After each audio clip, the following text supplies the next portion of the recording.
आदाब, मैं मसरूर हसन सिद्दीकी एडवोकेट आपसे मुखातिब हूँ। दिल्ली हमारी किस तरफ जा रही है? अब तक आपने सुना होगा उड़ता पंजाब। पंजाब में नशे की ऐसी लत लग गई थी कि पंजाब के नौजवान जो है हमेशा नशे में ही उड़ते रहते थे।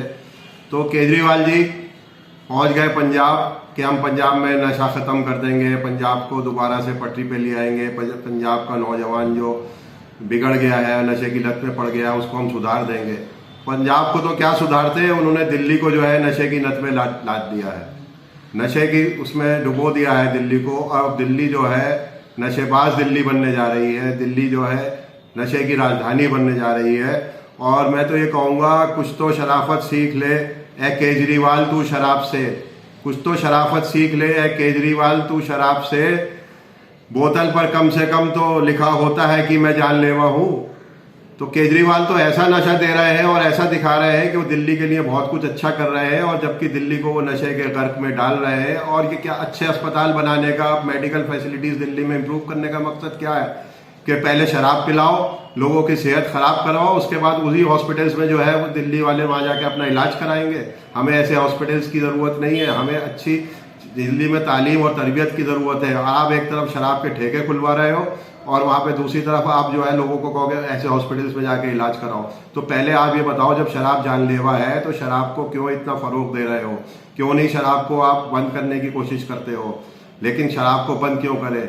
अभी दिल्ली में जो नई आबकारी पॉलिसी आई है उसमें दिल्ली सरकार ने 10,000 करोड़ रुपए कमाए हैं, और 10,000 करोड़ रुपए अब ये जो 5 राज्यों में चुनाव लड़े जा रहे हैं और आम आदमी पार्टी वहाँ इलेक्शन में यही पैसा खर्च कर रही है जो दिल्ली में शराब माफिया से जो शराब के लाइसेंस देके ठेके देकर इन्होंने कमाए हैं, ये पैसा इन 5 राज्यों में खर्च किया जाएगा।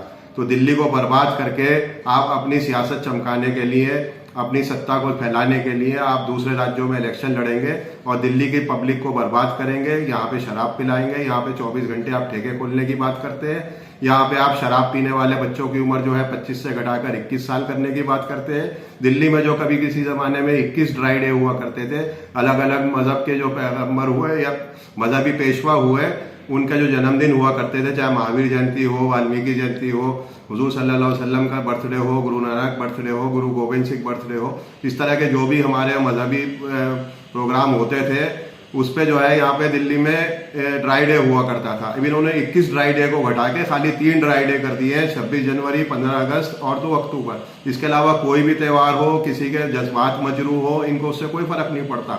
इनको तो चाहिए कॉन्टिन्यूसली दिल्ली में शराब बिकेगी, बल्कि अब तो लेट नाइट 2-2 बजे तक शराब के ठेके खोलने की बात हो गई है।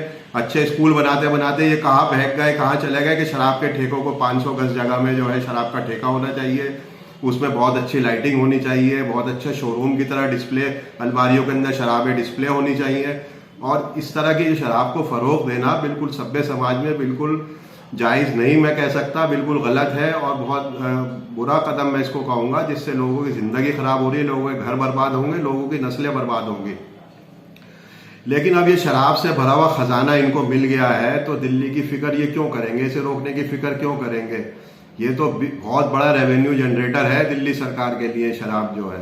और अब इन्होंने क्या किया, अपना स्टॉक पूरा करने के लिए, आपने आए भी कुछ दिनों में से वीडियो आ रहे हैं जिसमें सामने आ रहा है कि हर जगह शराब की लाइनें बाहर लगी हुई, जबकि नई पॉलिसी में लिखा गया है कि शराब के ठेके के अंदर ही जो लाइन लगनी है वो अंदर होगी, शराब की दुकान के बाहर कहीं भीड़ नहीं होगी। लेकिन आप देखें बाहर रोड के ऊपर लंबी लंबी लाइनें लगी हुई हैं इस कोरोना काल में, जबकि SOPs है और लोगों को कहा गया है कि डिस्टेंस मेंटेन करिए, मास्क लगा के रहिए। वहाँ पे इन सब SOP गाइडलाइंस का उल्लंघन हो रहा है, बिल्कुल धज्जियाँ उड़ाई जा रही हैं और लोग शराब के लिए इतने बुरे पड़ गए हैं, जो कल तक एक अद्धा खरीदते थे या एक क्वार्टर खरीदते थे या एक पूरी बोतल खरीदते थे, उनको एक के साथ एक बोतल फ्री दी जा रही है, एक पेटी के साथ पूरी एक पेटी शराब की फ्री दी जा रही है। तो लोग उसे स्टॉक कर रहे हैं और आने वाले वक्त में जो है फिर उसको लोग ये फ्री में जो ले रहे हैं इसको बेचेंगे, पैसा कमाएंगे। तो लोगों को यह लत पड़ गई है, जो आज क्वार्टर पीता था या एक हाफ शराब की बोतल पीता था, उसे 2 दिन चलाता था या 1 दिन चलाता था, जब उसको फ्री मिल रही है तो उसकी जो डोज लेने की जो है उसकी मिकदार है डबल हो गई है। तो आने वाले वक्त में जब उसको शराब ये फ्री वाली मिलनी बंद हो जाएगी तो इसके लिए वो कहीं ना कहीं हाथ पैर मारेगा, चोरी चकारी करेगा, लूटमार करेगा, जेब तराशी करेगा और अपना किसी तरह शराब का कोटा पूरा करेगा। तो ये बिल्कुल गलत कर रही है दिल्ली सरकार, दिल्ली को शराब की राजधानी बनाना चाह रही है। हम इसको बिल्कुल नकारते हैं और हम इसकी सख्त मुखालफत करते हैं। दिल्ली में 68 असेंबली कॉन्स्टिट्यूंसीज में 849 शराब के ठेके खुलने की बात हुई है, जिसमें से अब तक 564 खुल गए हैं और 134 अभी बाकी है। और इसको भी ये खोल देंगे क्योंकि इनको तो पैसा चाहिए। इन्होंने जब अलॉट किए तो इन्होंने ये नहीं देखा कि सामने ये जो एक्साइज रूल्स है उसकी पामाली हो रही है नहीं हो रही है, उसके सामने मस्जिद है, मंदिर है, गुरुद्वारा है, गिरजा है या रिलीजियस प्लेस के अलावा स्कूल्स है, हॉस्पिटल्स है, ये नहीं देखा। इन्होंने शराब की दुकानें अलॉट कर दी। हमने खुद एक लड़ाई लड़ी, मस्जिद रोशनुद्दौला दरियागंज मेन रोड पर है, उसके बिल्कुल सामने 62 मीटर के अंदर आप शराब की दुकान खुलवा रहे थे।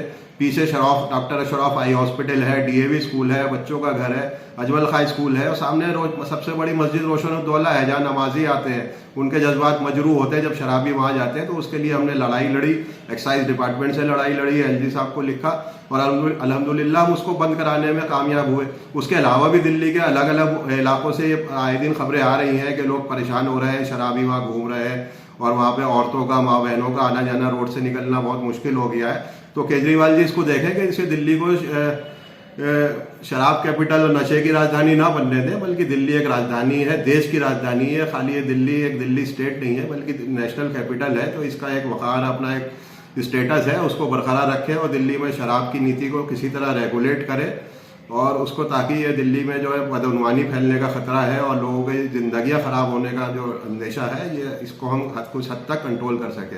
अब दूसरा एक देखें, दिल्ली में एक मतलब कितना एक हास्यास्पद बात है, बिल्कुल एक मजाक वाली बात बना दी गई है।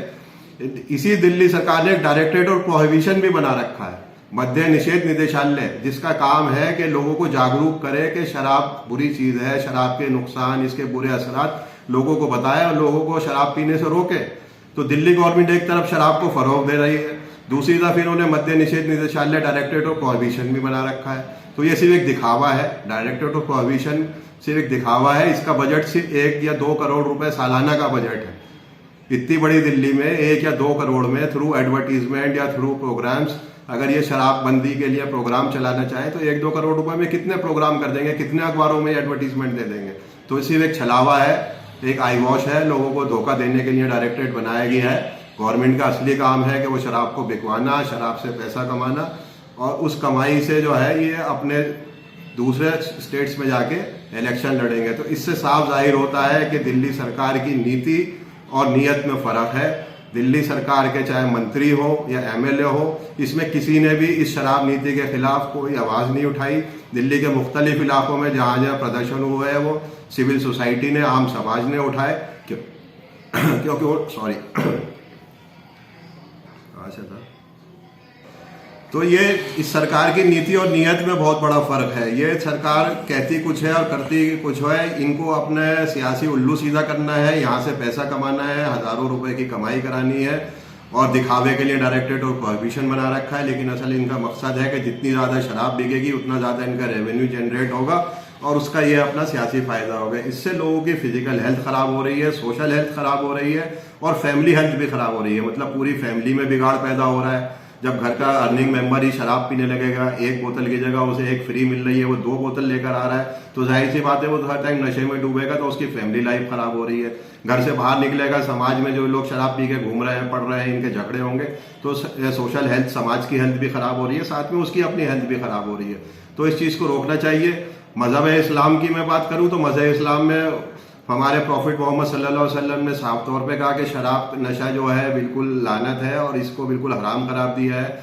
शराब बिल्कुल थोड़ी क्वांटिटी में हो, चाहे शराब हो या कोई और नशीली चीज हो, इसको बिल्कुल ममानियत है। किसी तरह का नशा इस्लाम में बिल्कुल जायज नहीं है, इसको हराम करार दिया गया है। चाहे थोड़ी मिकदार हो या ज्यादा मिकदार हो, नशा नशा है और इसको बिल्कुल नहीं करना चाहिए। जो रुझान आ रहे हैं उससे तो साफ हो रहा है कि हमारा समाज जो है ये शराब के नशे का बढ़ता हुआ रुझान जो है, इससे साइकोलॉजिकल इश्यूज भी बढ़ेंगे। हमारा युवा जो है बिल्कुल वो साइकोलॉजिकली वीक हो जाएगा, कुछ काम करने लायक नहीं होगा और इसके बहुत संगीन खतरनाक नतीजे सामने आने वाले हैं। नशे की जो लत है वो ऐसी लानत है जो वक्ती तौर पे तो सुकून दे सकती है, लेकिन ये सुकून जो है धोखा है और कुछ नहीं है और फरेब होता है। इसका जो रिजल्ट आता है वो जिंदगी की बर्बादी पर ही जाके खत्म होता है। तो ये वक्ती तौर का सुकून जो है ये अल्टीमेट इसका जो रिजल्ट एंड रिजल्ट आएगा वो जिंदगी की बर्बादी आएगी। नई नस्ल जो है वो फैशन में आजकल मुख्तलिफ तौर तरीके के नशे कर रही है और हुक्का कल्चर भी आ गया है, वो एक अलग मौजू है। लेकिन ये शौक में जो है वो अपने फ्यूचर से लापरवाह है और उनको ये नहीं पता कि उनका फ्यूचर जो है कितना अंधकारमय होने वाला है। और ये जो एक मीठा जहर कहूँगा इसको, ये जो मीठा जहर वो ले रहे हैं आने वाले वक्त में उनके जीवन में बहुत ज़्यादा कड़वाहट पैदा कर देगा। इसलिए मैं कहूँगा कि आप अपनी ज़िंदगी को बेहतर बनाना चाहते हैं तो नशा कीजिए। नशा करेंगे तो किस चीज़ का नशा करेंगे? नशा कीजिए आप खिदमत खल्क का। ये बहुत अच्छा एक शुगल है। अगर आप अपने आप को सोशल वर्क में, इंसानियत की सेवा करने में, खिदमत खल्क में लगा देंगे तो ये सबसे अच्छा नशा है और बहुत रिवार्डिंग है। इसका रिवार्ड अल्लाह ताला ऊपर वाला आपको ऐसा रिवार्ड देगा जो आप किसकी कल्पना भी नहीं कर सकते कि आपको क्या रिवार्ड मिलने वाला है। आप बच्चों की सेवा कीजिए, बच्चों की भलाई का काम कीजिए, इस नशे में अपने आप को इन्वॉल्व कीजिए। हमारे बुजुर्ग हैं, सीनियर सिटीजन्स हैं, उनकी सेवा कीजिए।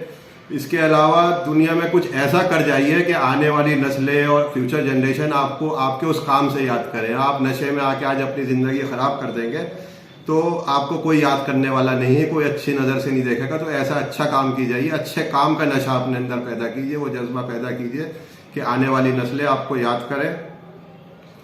तो मैं अपनी बात इसी पे ख़त्म करता हूँ कि नशा हम किया करते हैं, इल्ज़ाम शराब को दिया करते हैं। नशा हम किया करते हैं, इल्ज़ाम शराब को दिया करते हैं। कसूर शराब का नहीं है, उनका है जिसका चेहरा हम अक्सर सुबह शाम अखबारों के इश्तहार में देखा करते हैं। जी हाँ, मैं बात कर रहा हूँ अरविंद केजरीवाल की और उनकी सरकार की, जिन्होंने दिल्ली को एक शराब कैपिटल बनाने का बीड़ा उठा लिया है। हमको इसको हर मोर्चे पे, हर तरीके से इसको रोकना होगा, नहीं तो दिल्ली बर्बाद होगी और हम सब भी उस बर्बादी का शिकार हो जाएंगे। शुक्रिया।